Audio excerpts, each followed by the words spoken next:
Hello viewers, एक बहुत ही important video है उन सभी प्रतियोगियों के लिए जो यूपीएससी की प्रारंभिक परीक्षा में अपेयर होने जा रहे हैं, प्रीलिम्स में अपेयर होने जा रहे हैं। क्या यूपीएससी क्वेश्चंस को जो है रिपीट करता है? PYQ, previous years questions, UPSC की प्रिपरेशन के पॉइंट ऑफ व्यू से कितने इंपॉर्टेंट हैं, इस वीडियो में हम चर्चा करेंगे। और ये आपको मैं प्रूफ के साथ दिखाऊंगा कि यूपीएससी में क्वेश्चन रिपीट होते हैं, डिटो क्वेश्चन भी रिपीट होते हैं। मैं उसमें अलग अलग वर्षों में जो क्वेश्चन पूछे गए हैं उनके मैं आपको एमसीक्यू अभी आपको दिखाऊंगा। साथ ही साथ वही क्वेश्चन किस तरह से ट्विस्ट हो जाता है और उसके बाद वो दोबारा रिपीट करता है, उस तरह के क्वेश्चन भी आपको दिखाएंगे। और साथ ही साथ आपको वो टॉपिक भी बताएंगे जीएस के सिलेबस के कि जहाँ से बहुत ज़्यादा क्वेश्चन जो है रिपीट करते हैं। तो पहले हम इस टॉपिक पर देखते हैं कि does UPSC repeat the question. Yes, of course 100% UPSC repeat the question, लेकिन इसकी फ्रीक्वेंसी की अगर हम बात करें तो ये फ्रीक्वेंसी जस्ट नहीं। आप 100 क्वेश्चन अगर आप देखेंगे जो यूपीएससी के जीएस के पेपर में आते हैं तो उसमें आपको 1 से 2 प्रश्न जो हैं डिटो रिपीट भी मिल सकते हैं किसी किसी वर्ष यूपीएससी की प्रारंभिक परीक्षा में, और हम आपको इसको प्रूफ के साथ दिखाएंगे। इस पर चर्चा करेंगे। जो प्रश्न आए हुए हैं, जो ट्विस्ट हुए हैं यानी पूर्व वर्षों में पूछे गए हैं, उन प्रश्नों पर भी चर्चा करेंगे। और जो डिटो बिल्कुल पूछ लिए गए हैं उनको भी हम आपके साथ चर्चा में लेकर के आएंगे। फॉर एग्जाम्पल अगर हम बात करें जो बिल्कुल रिपीट कर गए हैं क्वेश्चन, हम उसकी बात करें तो यहाँ पर एक प्रश्न देखिए, सीधे सीधे ये प्रश्न आया है 2015 में ये प्रश्न आया था, और फिर इससे पहले 2014 में प्रश्न आया था कि प्रश्न था निम्नलिखित भाषाओं पर विचार कीजिए, गुजराती, कन्नड़, तेलुगु, उपयुक्त में से किसको जो है क्लासिकल भाषा का जो है दर्जा दिया गया है। इसके ऊपर जो है चर्चा की गई है कि क्लासिकल भाषाएं कौन कौन सी हैं। तो यहाँ पर अगर हम देखें, बात करें तो ये 2014 में प्रश्न आया है, और इसी का एक प्रश्न जो है बाद में रिपीट किया है। हाल ही में निम्नलिखित में किन भाषाओं को शास्त्रीय भाषा या क्लासिकल लैंग्वेज का स्टेटस दिया गया है, ये प्रश्न 2015 में आया है। अब आपको हम दूसरे प्रश्न दिखाते हैं। फॉर एग्जाम्पल अगर आप ज्योग्राफी के प्रश्न की बात करें तो ज्योग्राफी में एक प्रश्न है भारत की निम्नलिखित फसलों पर विचार कीजिए, और ये प्रश्न आया है 2012 में। इसमें मूंगफली, तिल, बाजरा ये प्रश्न पूछा गया है। अगर हम 2012 में ही देखें तो यहाँ पर एक प्रश्न ये आया, भारत की निम्नलिखित फसलों पर विचार कीजिए, लोबिया, मूंग, अरहर, और इनमें से कौन सा दलहन चारा और हरी खाद के रूप में प्रयोग होता है। एक प्रश्न ये आया है 2012 में, और एक प्रश्न ये आया है। अब अगर इसी प्रश्न को आप देखें 2013 में, निम्नलिखित फसलों पर विचार कीजिए, कपास, मूंगफली, धान, गेहूं, बिल्कुल सेम डिटो क्वेश्चन 2013 में आ गया है। सिर्फ जो है फसलों का जो है बदल दी गई है, प्रश्न सेम पैटर्न पर है। और इस तरह के प्रश्न आप लगातार देखें, यानी फसल के ऊपर एक प्रश्न निश्चित रूप से आपको 1-2 वर्षों में दिखाई पड़ेगा। 2013 में फिर एक प्रश्न आया है, नर्मदा नदी पश्चिम की ओर बहती जबकि अधिकांश अन्य प्रायद्वीपीय बड़ी नदियां पूर्व की ओर बहती हैं, ऐसा क्यों?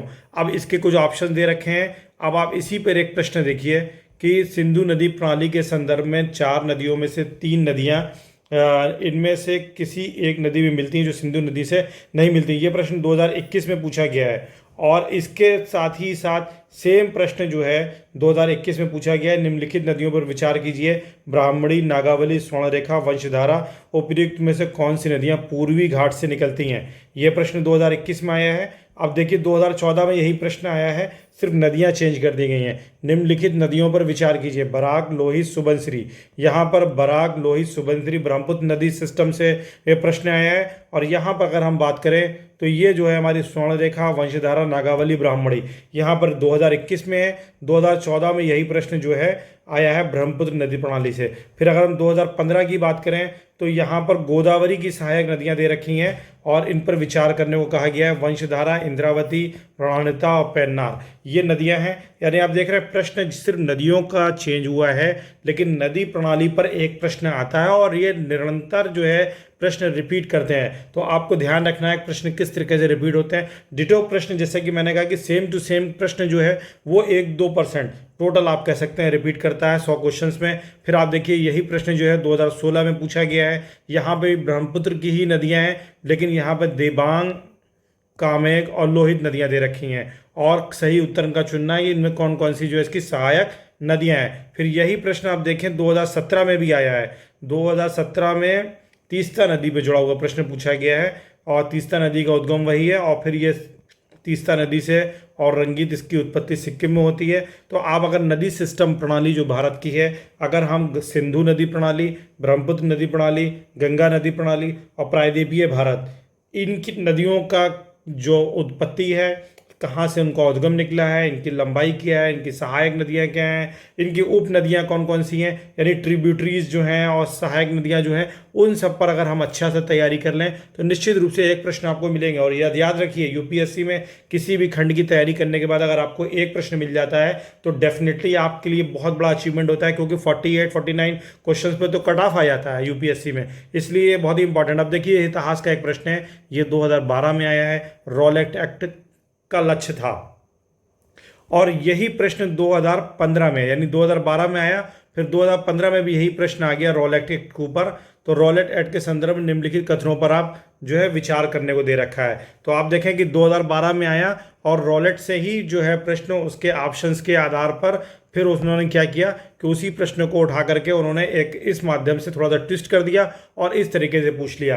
फिर नेक्स्ट अगर हम बात करें, निम्नलिखित में से किस आंदोलन के कारण भारतीय कांग्रेस का विभाजन हुआ, जिसके परिणामस्वरूप नरम दल और गरम दल का उद्भव हुआ। ये प्रश्न आया है 2015 में। देखिए, हम जल्दी चाह रहे हैं कि छोटा सा वीडियो बने और आप तक सारी जानकारी पहुंच जाए। सिर्फ आपको हल्के से सेंस की ज़रूरत है, बाकी पूरी पिक्चर आपके सामने ओपन हो जाएगी। 2015 में ये प्रश्न आया है और फिर यही प्रश्न 2016 में भी रिपीट कर गया है। स्वदेशी और बहिष्कार पहली बार किस घटना के दौरान संघर्ष की विधि के रूप में अपनाए गए? तो यहाँ पर स्वदेशी आंदोलन जो है नरम दल गरम दल के संदर्भ में आ गया कि इसी के बाद जो 1907 का जो हमारा सूरत अधिवेशन था, जहाँ पर कांग्रेस का विभाजन हुआ, जिसके बाद फिर नरम दल और गरम दल आया, और उसके बाद यही प्रश्न जो है यहाँ पर इस तरीके से पूछा गया है। फिर नेक्स्ट अगर हम आप देखें तो ये बुद्ध के जीवन से संबंधित है, कौन कौन से क्षेत्र हैं, और ये प्रश्न आया है 2014 में। इसमें मगध, कौशल, गांधार और अवंती के बारे में दे रखा है। 2014 में प्रश्न आया है और यही सेम प्रश्न 2015 में डिटो रिपीट हुआ है। ये प्रश्न डिटो रिपीट हुआ है।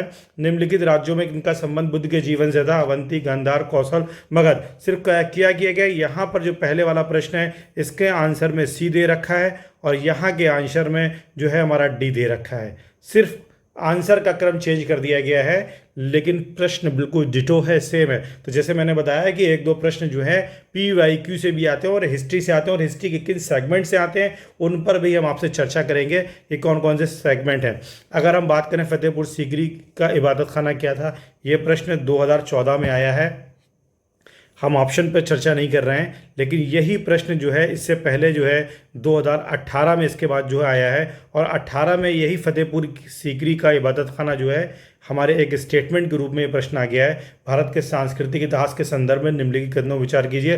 फतेहपुर सीकरी स्थित बुलंद दरवाज़ा खानका के निर्माण में सफ़ेद संगमरमर का प्रयोग हुआ है। तो आप देख सकते हैं कि प्रश्न जो है किस तरीके से ट्विस्ट कर दिए जाते हैं, और बाद में लखनऊ स्थित इमामबाड़ा और रूमी दरवाज़ा के निर्माण में लाल बलुआ पत्थर और संगमरमर का प्रयोग हुआ था। तो अब आप यहाँ पर देख सकते हैं कि ये प्रश्न जो है ट्विस्ट करके लाया गया है। फिर अगर हम नेक्स्ट यहाँ पे बात करें तो सबसे one of the most important topic of the GS, अगर आपने बौद्ध धर्म, जैन धर्म के बारे में पढ़ रखा है, अच्छे से तैयारी कर रखी है इस टॉपिक की, तो एक दो प्रश्न आपको हर वर्ष आपको UPSC की प्रारंभिक परीक्षा में PT में मिलेंगे।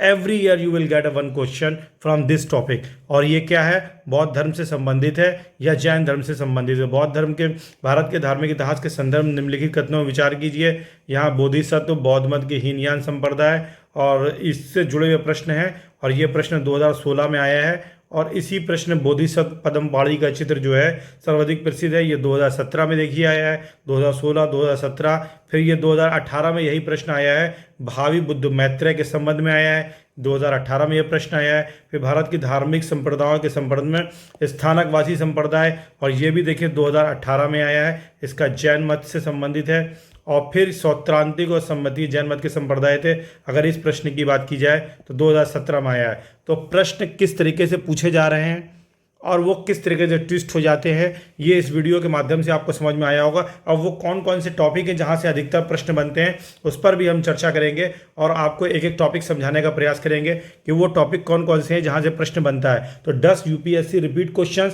ऑफकोर्स UPSC रिपीट्स क्वेश्चन, लेकिन डिटो क्वेश्चन जो होते हैं वो रेयर होते हैं। 1-2% क्वेश्चन ऐसे होते हैं जो डिटो रिपीट कर जाते हैं, लेकिन जनरली जो है क्वेश्चन जो है ट्विस्ट होकर के सेम क्वेश्चन ही आ जाते हैं। सिमिलर क्वेश्चन, सेम नहीं बल्कि सिमिलर क्वेश्चन ही जो है बार बार आते हैं, सेम टॉपिक से आते हैं, लेकिन वो क्वेश्चन का जो पैटर्न होता है वो सेम ना होकर के सिमिलर होता है। बट आज सिमिलर क्वेश्चन है, अबाउट 50 to 60% क्वेश्चन जो हमारे होते हैं वो सिमिलर होते हैं, क्योंकि बिल्कुल ऐसे होते हैं जो टॉपिक हमारे सेम होते हैं, उनसे मिलते जुलते होते हैं। किसी एक एस्पेक्ट पर प्रश्न पूछ लिया जाता है, उसका दूसरा एस्पेक्ट, तीसरा एस्पेक्ट, चौथा एस्पेक्ट जो है आपके ऑप्शन में दे रखा होता है, और जिस एस्पेक्ट को पूछा जा रहा होता है उसका उत्तर आपको फाइंड आउट करना होता है, और बाकी जो है छोड़ दिया जाता है। उसी जो रिमेनिंग ऑप्शंस या जो बचे हुए एस्पेक्ट्स होते हैं उन्हीं एस्पेक्ट से फिर क्वेश्चन यूपीएससी जो है बनाता है। तो सिमिलर क्वेश्चंस आपको बार बार यहाँ पर मिलते हैं। Almost similar to previous year question, a lot of questions are moulded using other words and are presented with a change option. उनके ऑप्शन चेंज कर दिए जाते हैं और दूसरे शब्दों का प्रयोग कर लिया जाता है, लेकिन प्रश्न वही होते हैं। फिर अगर हम बात करें नेक्स्ट की कि और कौन कौन से प्रश्न होते हैं, तो of course definitely UPSC give high priority to certain topics, और कुछ टॉपिक हैं जिनको यूपीएससी डेफिनेटली जो है हाई प्रायोरिटीज देता है। जैसा कि हमने प्रश्न अभी देखे, हम सारे क्वेश्चंस को, एमसीक्यूज को इंक्लूड इस वीडियो में नहीं कर सकते हैं, लेकिन जैसा कि मैंने आपको बताया कि कुछ एरियाज हैं जो बहुत हाई प्रायोरिटीज़ हैं। अगर जीएस की हम बात करें तो जीएस में हिस्ट्री के ऑप्शन में, एंशिएंट हिस्ट्री में बुद्धा का पीरियड, बौद्ध धर्म का पीरियड, जैन धर्म है, कला संस्कृति, यहाँ से प्रश्न बहुत आते हैं। इनको अगर अच्छे से आपने तैयार कर रखा है तो एक दो प्रश्न आपको डेफिनेटली मिलेंगे। फिर कौन कौन से टॉपिक हैं जहाँ से प्रश्न बार बार आते हैं। अगर हम टॉपिक 1 की बात करें, हिस्ट्री की बात करें, तो देखिए इंडस सिविलाइजेशन से क्वेश्चन बहुत आता है। इसी तरीके से जैनिज्म से क्वेश्चन आता है, बुद्धिज्म से आता है, भक्ति मूवमेंट और सूफी मूवमेंट। इनके जितने भी डायमेंशंस हैं और जितनी अच्छी तरीके से आप प्रिपरेशन कर सकते हैं, अगर आपने अच्छे से इसको पढ़ रखा है तो आपके हिस्ट्री के 2-3 क्वेश्चन आराम से जो है इजी वे में हल हो जाएंगे। फिर मेजर हिंदू फिलॉसफी स्कूल जैसे वैशेषिक, न्याय, योगा, इन सब के विषय पर आपके पास जानकारी होनी चाहिए। टेम्पल स्टाइल्स जैसे कि हमारा नागर शैली मंदिर स्टाइल है, हमारा द्रविड़ स्टाइल है, वेसर स्टाइल है। तो ये जो नागर मंदिर स्टाइल है, वेसर मंदिर स्टाइल है, इसी तरीके से हमारा जो है द्रविड़ मंदिर स्टाइल है, इनके जो फीचर्स हैं, इनके जो मेन जो रिप्रेजेंटिंग मंदिर्स हैं, टेम्पल्स हैं, वो कहाँ कहाँ सिचुएटेड हैं, किन राजाओं के प्रोटेक्शन में, पैटर्नेज में वो बने, उनका निर्माण हुआ, कालखंड क्या है, किस क्षेत्र में है, नागर हैं कि वेसर है, ये सारे फीचर्स अगर आपको मालूम है तो डेफिनेटली आपका जो प्रश्न है वो काफ़ी हद तक आपका बढ़िया से आपके लिए परिणाम दे करके जाएगा, और इस चीज़ को आपको ध्यान रखना है। फिर इसके बाद हम इसी तरीके से मंदिर स्टाइल के साथ साथ जो मॉस्क्स हैं जो अलग अलग सल्तनत पीरियड में, मुग़ल पीरियड में बनाई गई हैं, उन मॉस्क के जिन्होंने उन मॉस्क को बनवाया उनका आपको नाम मालूम होना चाहिए, किस कालखंड से जुड़ी हैं और उनकी विशेषताएं क्या हैं, उनके फीचर्स क्या हैं। फिर बिल्डिंग आर्ट ऑफ क्लासिकल, इसी प्रकार से आप क्लासिकल अगर हम बात करें तो क्लासिकल डांसेस जितने हो गए, यूरोपियन कंपनीज कब भारत में आई, उन्होंने कहाँ कहाँ अपनी फैक्ट्रीज बनाई, किस तरीके से उन्होंने भारत में अपनी कॉन्क्वेयर किया, वो सारी चीज़ें आपको मालूम होनी चाहिए। महात्मा गांधी पे प्रश्न क्लियर रहता है। फिर आप जवाहरलाल नेहरू, सरदार वल्लभ भाई पटेल, रविन्द्रनाथ टैगोर, नेताजी सुभाष चंद्र बोस, INA, इन सब पर आपकी जानकारी पर्याप्त रहनी चाहिए, सभी डायमेंशन से रहनी चाहिए, आपको प्रश्न मिल जाएंगे। हिस्टोरिकल टर्मिनोलॉजीज आपके क्लियर होनी चाहिए, जैसे सीता अध्यक्ष कौन होता था, सीता अध्यक्ष। अब ये सीता अध्यक्ष जो है इसकी जानकारी अगर है आपके पास तो डेफिनेटली आपके लिए जो है काफ़ी बढ़िया से जो है आप प्रश्न को हैंडल कर सकते हैं। Historical terminologies related to administration, revenue system, agriculture, जैसे लैंड रेवेन्यू सिस्टम क्या था, फिर वहाँ पे किस तरीके के कर थे, वो सारी चीज़ें आपको क्लियर होनी चाहिए। Science and technology ancient period में क्या थी, इसके बारे में जानकारी होनी चाहिए। मेडिवल पीरियड में साइंस, आर्ट, कल्चर, लिटरेचर, इसका जो डेवलपमेंट हुआ, जो फारसी की जो बुक्स हैं और उनके राइटर कौन है, संस्कृत की जो बुक हैं उनके राइटर्स कौन है, मैथ्स में क्वेश्चन करने के लिए आ जाते हैं और इस तरह के प्रश्न निरंतर रहते हैं। फिर status of women in ancient India, medieval, contribution of women in freedom struggle, इनके बारे में जानकारी होनी चाहिए। मेजर हिस्टोरिकल बुक्स हो गए, विजिटर्स हो गए, जो विदेशी यात्री आए थे, जैसे फॉर एग्जाम्पल जो है अगर हम बात करें कि एक अब्दुल अब्दुल रज़ाक आया था विजयनगर साम्राज्य में, तो किसके शासनकाल में आया था, क्या उसका टाइम पीरियड था, क्या उसका अकाउंट है, ये सारी जानकारी हमारे पास होनी चाहिए। एकता सिस्टम, मनसीदारी, मुगल सिस्टम, ये सारी चीज़ें क्या है, ये पहाड़ी art, Rajput art, Mughal art, इनके बारे में जानकारी होनी चाहिए। फिर इकोनॉमिक में इंडियन बजट से जुड़ी हुई जानकारी, क्योंकि बजट से प्रश्न सीधे सीधे आ जाते हैं और करंट बेस्ड होकर के आते हैं। फिर GDP, GNP, GDP, primary deficit, physical deficit, subsidy, new initiative, budgetary allocation, economic survey और ट्रेन एसोसिएटेड और इन्वेस्टमेंट भारत में कहाँ से आ रहा है, कितना इन्वेस्टमेंट हुआ है, किस कंट्री ने किया है, इन सारी विषयों के बारे में भी पूरी की पूरी जानकारी होनी चाहिए। और फिर 5 ईयर प्लान में जो ग्रीन रिवोल्यूशन इकोनॉमिक पॉलिसी है, इन पर आपके पास जानकारी पूरी होनी चाहिए। तो आपको प्रश्न डेफिनेटली मिल जाएंगे आपके पेपर में। फिर important act enacted by Indian parliament, लगभग 60-70 ऐसे इंपॉर्टेंट एक्ट हैं जिन्हें भारत की पार्लियामेंट ने इनेक्ट किया है, उनके विषय में जानकारी रहनी चाहिए। जैसे कि आपको मालूम है पर्यावरण संरक्षण अधिनियम एक है, इसके बारे में आपके पास जानकारी होनी चाहिए। जनप्रतिनिधि अधिनियम है, अभी इलेक्शंस हुए हैं, तो अब जब इलेक्शंस हुए तो इनके विषय में कैसे लोक प्रतिनिधि चुना जाता है, उसके बारे में जनप्रतिनिधि अधिनियम जो है उसके बारे में जानकारी होना चाहिए। तो ये सारे विषय हैं जो बहुत ही महत्वपूर्ण हैं। फिर अगर हम बात करें नेक्स्ट उसकी, तो नेक्स्ट आपके पास जानकारी टॉपिक 4 में नेशनल पार्क बहुत इंपॉर्टेंट है कि आपके पास नेशनल पार्क की जानकारी होनी चाहिए। वाइल्ड लाइफ सेंचुरीज जो है, अलग बायोस्फीयर रिजर्व जो है, बायोडाइवर्सिटी हॉट स्पॉट्स के हैं, वेटलैंड्स, रामसर साइट्स जो है, अब जैसे भारत में भी वेटलैंड्स जो हैं वो बढ़े हैं, स्टेट वाइज भी इसके बारे में जानकारी होनी चाहिए और भारत के संदर्भ में भी इसके बारे में जानकारी होनी चाहिए। फिर हमारे जो हेरिटेज साइट्स हैं, यूनेस्को के हेरिटेज साइट, इसी तरह क्रिएटिव सिटी जो हैं उनके विषय में भी जानकारी हो। तो हम इस तरीके से अगर हम तैयारी इन क्षेत्रों को फोकस करेंगे तो डेफिनेटली बहुत सारे क्वेश्चन आपको एग्जामिनेशन हॉल में मिल जाएंगे। फिर क्रिटिकली इंडेंजर्ड स्पीसीज IUCN जो क्लासिफिकेशन रेड डाटा बुक है, इसके विषय में टॉपिक 6 मैंने ले रखा है, important national international organisation structure location and main activity. जैसे अभी इंडिया ने सोलर अलायंस बनाया है, तो अब ये जो इंटरनेशनल सोलर अलायंस है ISA जो है, इसके विषय में आपके पास जानकारी होनी चाहिए। अभी जिस तरह यूनाइटेड नेशन की जितनी एजेंसीज हैं, जितने उसके ऑर्गन्स हैं, उनके विषय में जानकारी होनी चाहिए। इंटरनेशनल कोर्ट एंड जस्टिस अभी यूक्रेन के विषय पर जो है एक जजमेंट आया है, तो वहाँ के विषय में जानकारी होनी चाहिए। तो जितने महत्वपूर्ण हैं, खास करके जैसे कि अभी हम क्वेट की बात कर रहे हैं, तो क्वेट के विषय में जानकारी हो, जो रिसेंट न्यूज़ में रहते हैं, और जो ट्रेडिशनल कुछ ऑर्गेनाइजेशन इसी रेड क्रॉस सोसाइटी है उसके बारे में होना जानकारी। WTO कब फॉर्म हुआ, क्या फंक्शंस हैं, कब कब इनके कन्वेंशंस आए हैं, वो सारी चीज़ें अगर आप इंक्लूड कर लेते हैं अपनी प्रिपरेशन में, तो आपको number of question you will get in your prelims examination, और यहीं से आप मेंस भी लिखते हैं। फिर टॉपिक 7 जो है इंडाइसेस रिपोर्ट्स। देखिए अगर हम PCS स्टैंडर्ड की बात करें तो सीधे सीधे वो पूछ लेते हैं कि भारत की रैंक सब भ्रष्टाचार सूचकांक में क्या है, लेकिन वो भ्रष्टाचार सूचकांक को निर्धारण करने वाले जो इंडिकेटर्स हैं, उस इंडिकेटर्स को UPSC में आपके पास जानकारी होनी चाहिए कि किन किन इंडिकेटर्स के बेस्ड पर इस इंडाइसेस को बनाया जाता है, वो उसकी जानकारी होनी चाहिए। ज्योग्राफिकल आइडेंटिफिकेशन जो है उसके बारे में, रिसेंट जो टेक्नोलॉजीज़ हैं उनके बारे में आपके पास जैसे अभी एक पिक का हार्ट जो है ह्यूमन बॉडी में जो है उसको लगाया गया, तो अब जो ये ट्रांसप्लांटेशन हुआ, उस ट्रांसप्लांटेशन के विषय में पूरी जानकारी, ये रीसेंट टेक्नोलॉजी है, पूरी जानकारी प्रीलिम्स से जाने से पहले होनी चाहिए। और वो व्यक्ति डेड कर गया, क्यों डेड हुआ, लगभग 1 महीने बाद, इसके विषय में भी जानकारी होनी चाहिए। फिर टॉपिक 8 मैंने जो लिया है मेजर ट्राइब्स इंडिया में जो है जनजातियां जितनी हैं उनके बारे में, फिर ट्राइबल मूवमेंट जो हुए हैं वो उसके बारे में जानकारी में, movement of oceans current, water current, इसके बारे में, wind, soil, land form, minerals, rock, equator, tropic of cancer, tropic of capricorn, torrid zone, temperate zone, frigid zone, और grassland, earthquake, rivers and drainage system, environment, इनके विषय में आपके पास जानकारी अगर है तो यहाँ से प्रश्न, अधिकतर प्रश्न आते हैं। आप पिछले 5 साल के पेपर को लीजिए, उनको आप क्लासिफिकेशन करिए टॉपिक वाइज, आपको मिलेगा कि मैक्सिमम क्वेश्चंस 80 क्वेश्चन आपको जो है इसी एरिया से मिल जाएंगे।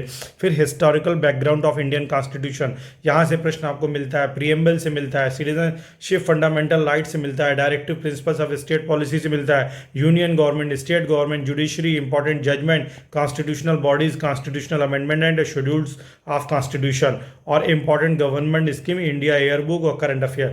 अगर आपने ये सारे सेगमेंट तैयार कर लिए तो डेफिनेटली आपका प्रीलिम्स रुकने नहीं जा रहा है, क्योंकि आपको टोटल 48 जो लास्ट टाइम गई थी। और अगर आप किसी भी दृष्टि से देखें तो 50 क्वेश्चन अगर आपने सही कर दिए हैं तो you are now in for mains examination, you will write the mains examination. You are, अगर आप आगे 2021, 2022, 23, 24 के प्रीलिम्स में देने जा रहे हैं, और अगर आप इस वीडियो को बेस बना के प्रिपरेशन करते हैं, अगर कोई डिफरेंट बहुत ज़्यादा चेंजेस नहीं आता है पेपर पैटर्न में, जिस तरीके से ट्विस्ट होता है वो नॉर्मल ट्विस्ट है यूपीएससी का, अगर आप प्रिपरेशन करते हैं तो डेफिनेटली आपको सारे प्रश्न जो हैं मिल जाएंगे। Thank you so much. Video अगर अच्छा लगे लाइक ज़रूर करिएगा, शेयर करिएगा।